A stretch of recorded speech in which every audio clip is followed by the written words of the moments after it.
squash the urge.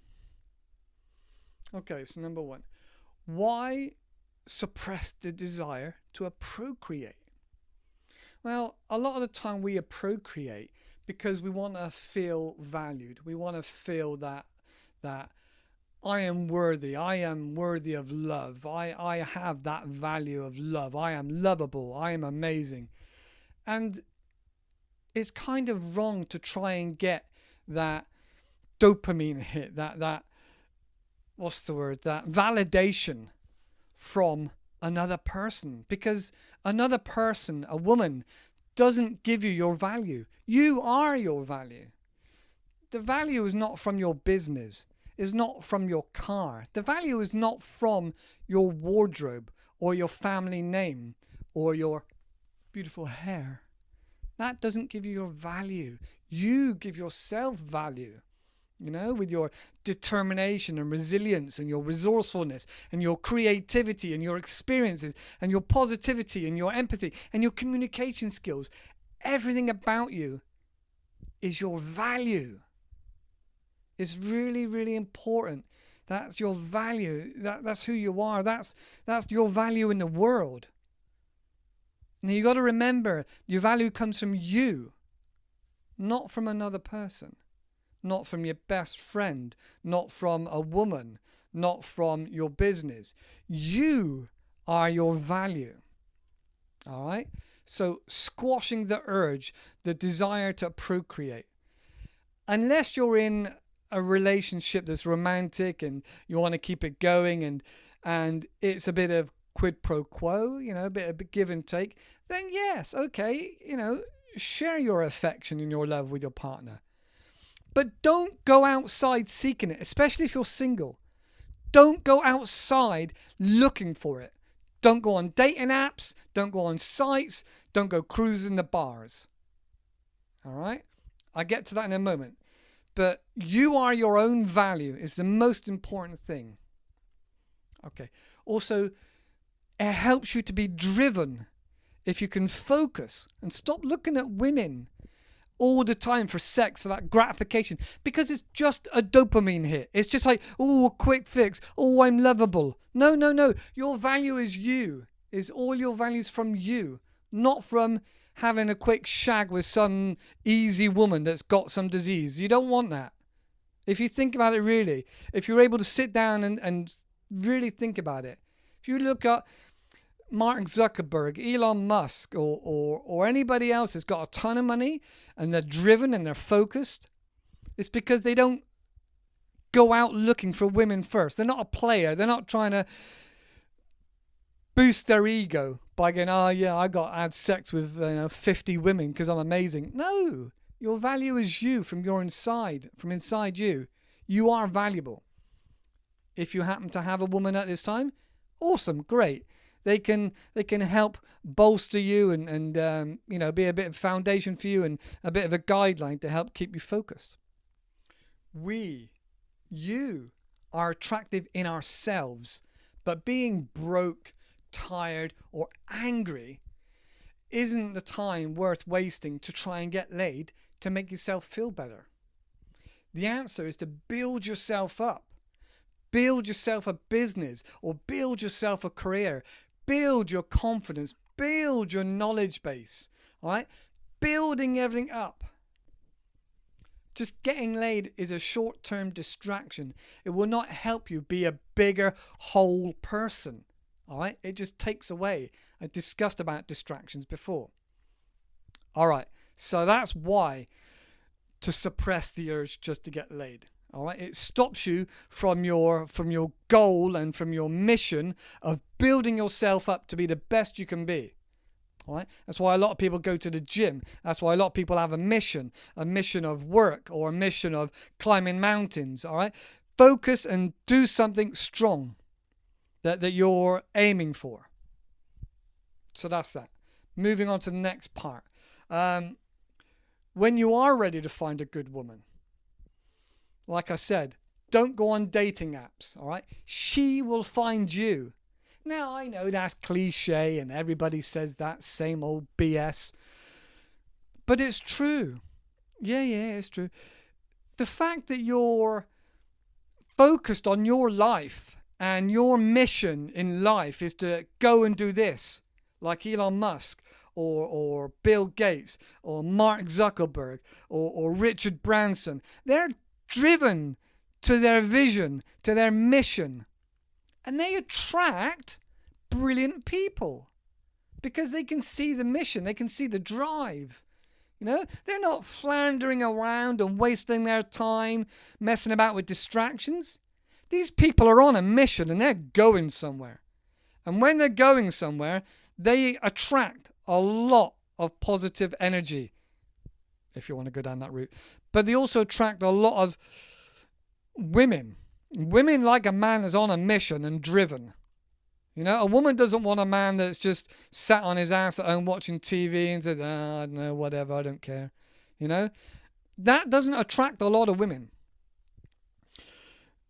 So she will find you. It will be natural, it will be organic, and it'll probably be a friendship, first of all. You might find you got some friends and you're not bothered about getting laid. You're just bothered about having real friends that you can trust.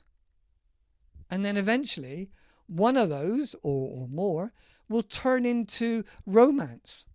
And you'll have to stay on board with keeping your mission. But everybody needs a little bit of downtime. Everybody needs a little bit of time to recuperate. And so that's the time to have a little bit of fun and enjoy some of those friendships. Invest in that friendship. Don't just go out there for sex with these people that are connected to you and like you.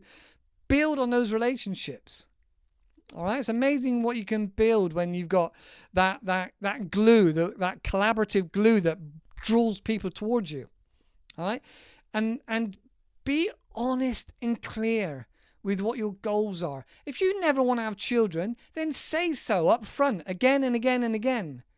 If you never want to, I don't know, leave your country, then say so up front. Be clear that you're on the same page from day one. Because if 5 years down the line she says, oh, I'm pregnant, yay, we're having a family, and you're like, oh, I never really wanted to have kids, then you've had miscommunication and you've got a big headache. So be honest and be clear from day one. And those friendships will just, they'll just explode into amazing relationships. And they'll grow bigger and bigger. All right, moving on to the third point. With this woman, now I know this may be controversial, but test for friction. Now, it's not healthy to go looking for red flags. Oh, she's got 3 red flags. That's not healthy. But you can test for friction. And this means when there's a stressful situation, let's say your card got declined, or you left your wallet behind and you're in a restaurant and the person on a date would say, oh yeah, no problem, I'll sort this out. Or the car breaks down. Oh yeah, no problem, we can figure this out. We can work it out together. If under stressful situations that other person is relaxed, calm, or at the very least maybe frustrated, but doesn't get angry with you or any other people in the area, then you know that woman has got good emotions under control. All right, because stressful situations is a really good telltale sign of what somebody's like when they're not on their best behavior. So like I said, don't go looking for red flags, but do be observant in stressful situations. All right, it will pay dividend. All right, the fourth point I wanted to make, excuse me, let me be a bit more masculine. Right, the fourth point I want to make is keeping a good woman, keeping hold of a good woman. Now, you might say I'm not the best person for this because I've had a few relationships, but come on, I'm 50 years old. This year I'm 50 years old. So I've had a few long-term relationships and I've kind of got a good idea. I mean, I'm not an expert, but I've kind of got a good idea what keeps a woman content and to stay with you. Now, this sounds all very old school and normal sort of stuff, but communication, that you have similar values, similar background maybe, but you have more connections and similarities than differences. So she could be from a different country, speak a different language, maybe she's a different religion. That's fine, providing there's more things connecting you than there are separating you. All right. So if, for example, you took 10, 5, 6, 7 of them bring you together. So that's the first thing. And like I said, communication. We always go on about communication because women think men understand, and men are like, well, I told her. So if you get a chance, read the book Men Are From Mars, Women Are From Venus. We have two very different languages, men and women. And 9 times out of 10, we're arguing about the same thing. All right? So it's stupid that we are one being with two different languages. Very interesting. Men Are From Mars, Women Are From Venus. Very good book. John Gray, I think it is. John Gray. All right. Respect one another. Loyalty, especially around friends and family, about having one another's back. Now, one of my previous partners was very upset that her previous partner wouldn't back her up when she had a dispute with another family member. They were like, oh yeah, it doesn't matter. And that left her felt vulnerable, and it made her feel that she didn't have his loyalty. So having one another's back, even if you disagree with that person, having their back in front of their face, and then when it's quiet or you're alone, then have a conversation about it.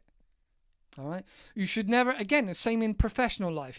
You never call somebody out in front of everybody else.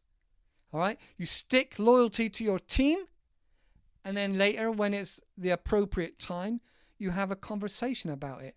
Calm conversation about it. I know what you said, and I backed you up, but actually I'm not sure if I agree with you. Can we discuss it? And that's fair enough, because it's still showing loyalty, but you're still allowing your opinion and expressing your opinion. All right? So it's having your teammates back, having your partners back. That's the second thing. So values with communication, respect for one another in regards to loyalty. Third thing is be chill with one another, but also be driven. All right. So you're driven for your mission, but you can be chilled and relaxed. There's no point in getting fiery and angry and irate over something petty and stupid, because it's worth more than that. All right. So what they say, pick your battles. Pick your battles. If you're just arguing over the dishes, then there's no point in getting irate and angry. It's not worth losing everything over some dishes. All right. Now, maybe you might want to have a conversation. If it's that important to you, you might find that you're just in a bad place at that moment when somebody said to you, oh, it's your turn to do the dishes. And you might just realize that later on, you might go, I had a bad day and a stomping headache. But I didn't mean those things. I didn't mean to be that aggressive and angry back at her. So try to show that you're a swan. Graceful and beautiful on the surface. Underneath, you're paddling like crazy to stay afloat. So always, as a man, always be calm. If you lose it, then people are going to lose respect for you, because you don't have your emotions together. That's what proves to a woman that you've got your emotions together, that you can keep your cool when everything else is going to shit. All right? So keep calm no matter what, and then later you can discuss issues and problems and things like that, and be driven and focused. Because as the man, 9 times out of 10, you should be the leader. If you want to keep the motivation and you want to keep her loyalty and respect, you need to be the leader going forwards. Yes, you can have conversations and you can discuss things and you can discuss and change your course, but as the leader, you're the captain of the ship. All right?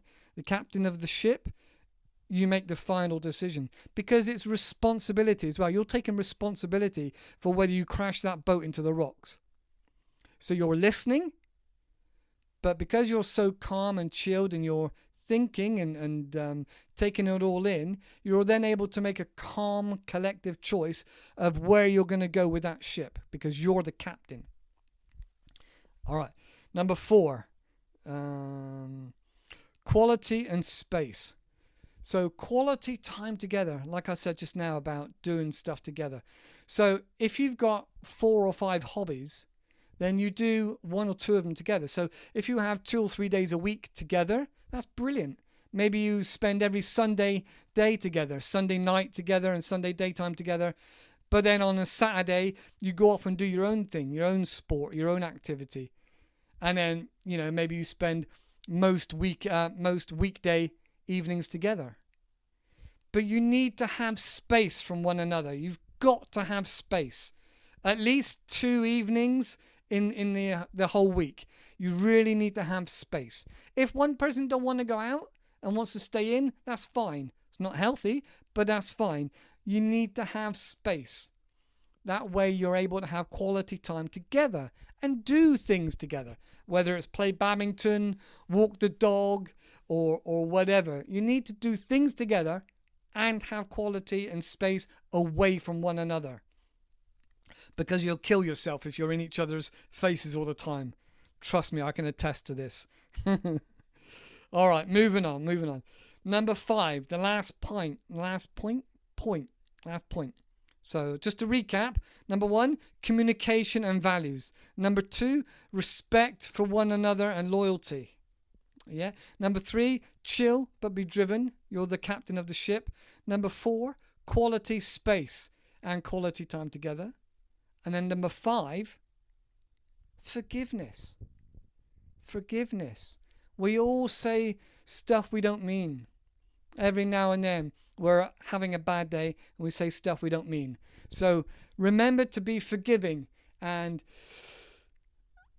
accept that you and her go through difficult times every now and then. Right? It sounds simple, it sounds easy, sounds silly, but sometimes taking that high road and ask for forgiveness or forgive your partner and let it go. Truly let something go. If it doesn't matter or you've discussed it and you've moved on, you've really got to let it go.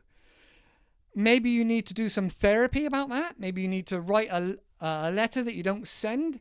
Maybe you need to go and talk to your mother's gravestone.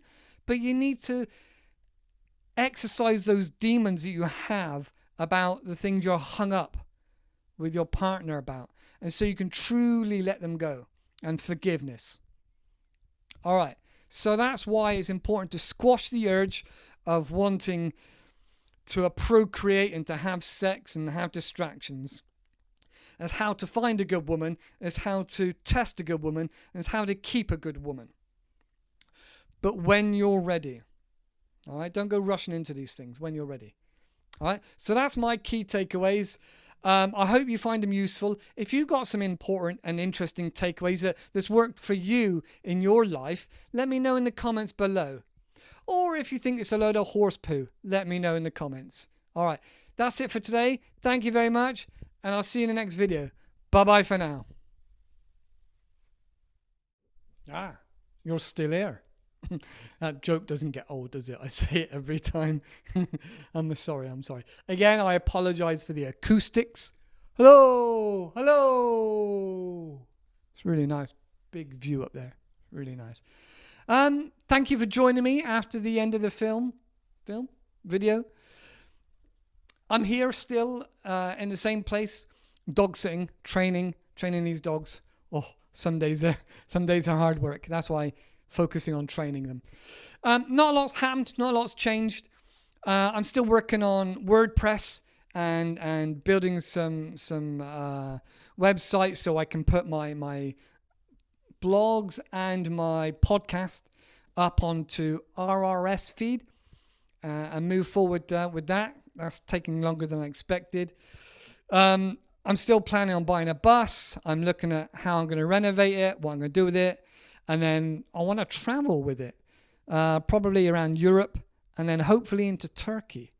So that's one idea. If you got any great ideas, let me know. Other than that, not a lot's changed. No, everything else is still the same as last week. Like I said, apart from I'm working at making these videos and working on website and trying to get work in between time and see some friends and family, get out into the countryside a little bit, and connect with a few people. So other than that, not a lot's changed. My family is still the same. My friends are still the same. Yeah, everything's still the same. Not a lot's going on. I can't give you any more news or exciting insights into my life because nothing's really changed. I'm just plodding on, working on the YouTube channel, on the podcast, and the website, and that's it really. Healthy and keep getting fit. I hope you saw the little clip of me going up those mountains, those 3 mountains: Snowdon, Scafell Pike, and Ben Nevis. So that was hard work, but it was well worth it. I enjoyed that. Again, like I say, just out in the camper van. I put a little video up, so hopefully you've seen that. Yeah, and if you've got any recommendations of another challenge or anything exciting I can do, then let me know. But that's it for this week. Let me know if you've got any challenges or anything exciting happening in your life right now. I'd be interested to find out. All right, so that's it for now. Thank you very much, and I'll see you in the next video. Bye-bye.